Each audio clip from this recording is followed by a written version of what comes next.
So, Barrister Eze Eluche, I would like to come to you. I would like to ask, is the Nigerian government complicit in humanitarian crisis? Is it a case of gross incompetence? I'd like you to dissect this conversation. Yeah, thank you very much. We've realized or identified that land grab is one of the key approaches to this issue. So you begin from the Buhari regime. Buhari, when he was in office, the government will always tell the people, what do you want, your life or your land? Why don't you give up your land and have your life? Under the Bola Tinubu regime, when he went to Yele Tower, he actually told people to make peace with their killers. So you now see government complicity. And it's even repeated in their pronouncements. When El Rufai was governor, he made a pronouncement that he went all the way, he knows these killers, that he went to Mali, Burkina Faso to pay them off. And then he also said, when you kill a cow, it is a debt that must be paid. That they will also kill, and they will kill humans. Bala Mohammed, current governor of Bauchi State, yes, said Nigeria is a land for every Fulani from anywhere in the world.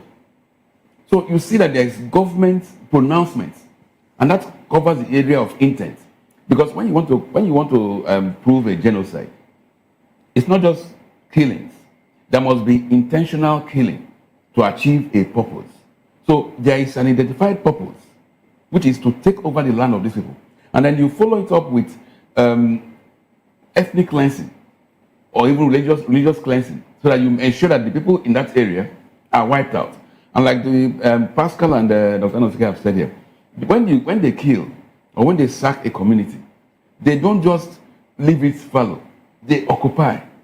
So there was intent to ensure that those people don't come back.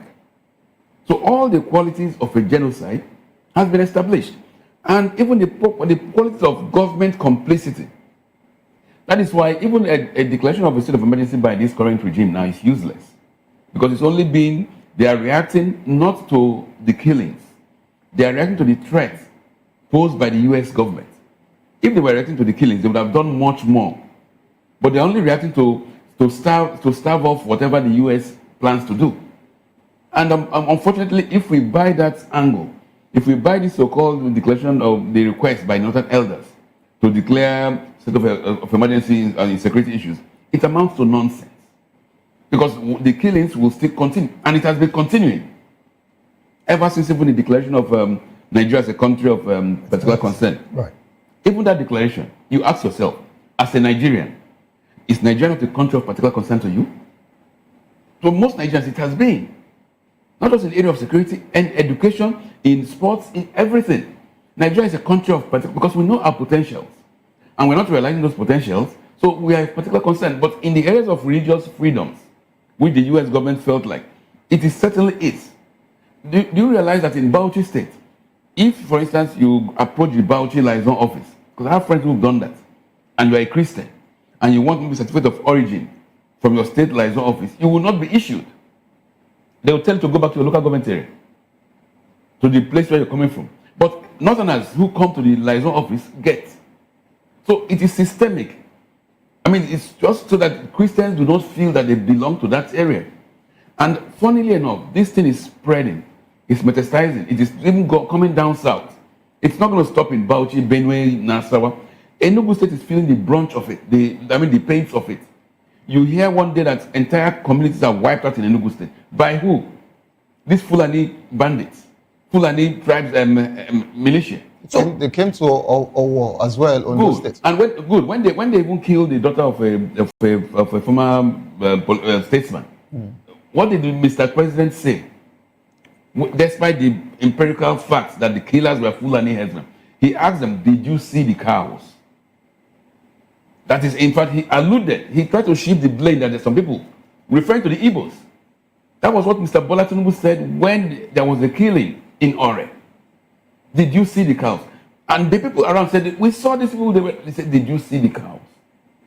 That tells you that the current regime understands the issues, and by not being proactive to stem the tide, they are definitely being complicit. So barrister, isn't this entire conversation, all of these empirical facts, clear enough that Nigeria needs this level of help, even from the U.S. government? Well, it is very clear. But you know, when you see somebody who goes every day, you go and beg for loan to pay salaries, beg for loan to tar roads, to even build railway lines, you beg for loan. Then when somebody comes to help you to address an issue, you remember you are a sovereign state. Sovereignty is not only when issues of such matters come up. When you go about insulting yourself, born from every... Barrister, they said the loan is needed. Okay, it's needed. That was what they told us. Likewise, the help, because for more than 10 years, with over 55,000 killings of Christians, with several communities vanquished, over 19,000 churches destroyed, we certainly do need help to address this genocide.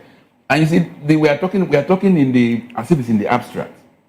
When you look at what is going on in Bamako, in Mali, where these extremist jihadist elements, Islamists, have cordoned off the capital, a capital of over 2 million, and they are at the verge of even going in and killing everybody.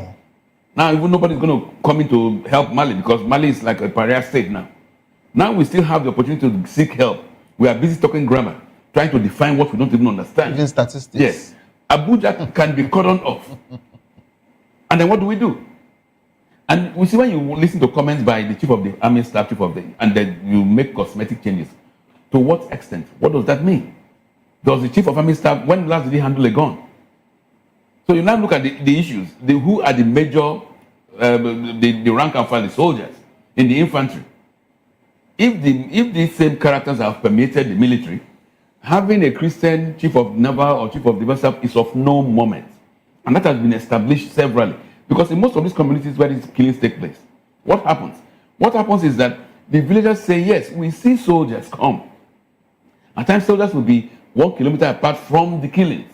They will say they have not been asked to move in. Yeah, so Barrister, I was going to come in there. Yes. If you are really conversant with Kaduna State. Yes, I am. I served in Kaduna, by the way. Oh, you served in Kaduna. So I moved around. So that's lovely. Yeah, so when we are going to Jos, we have Kafanchang to the right and the left, plying to Jos. Yes. And we have a particular road in between Kaduna and Jos. Yes.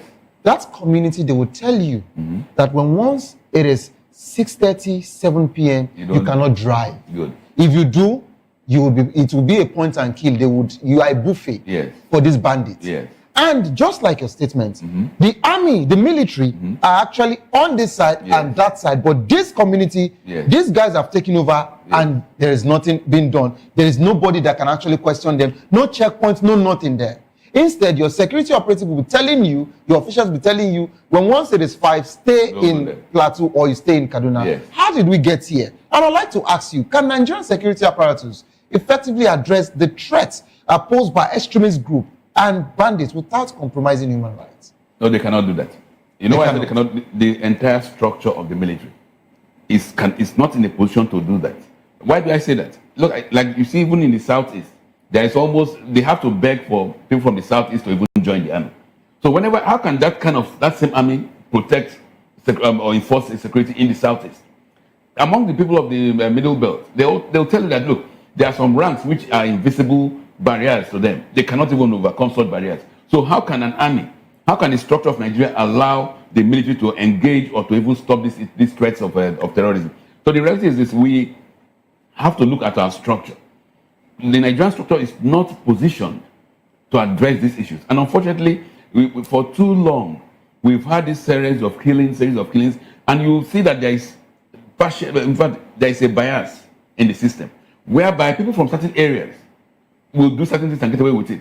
People have wondered if, for instance, the young lieutenant who confronted the minister, if he was not from where he is from, or if he was not representing the officer he was representing, will there be a gang up of the military establishment to support him? Let us presume he was Igbo or from Rivers, where will he be now?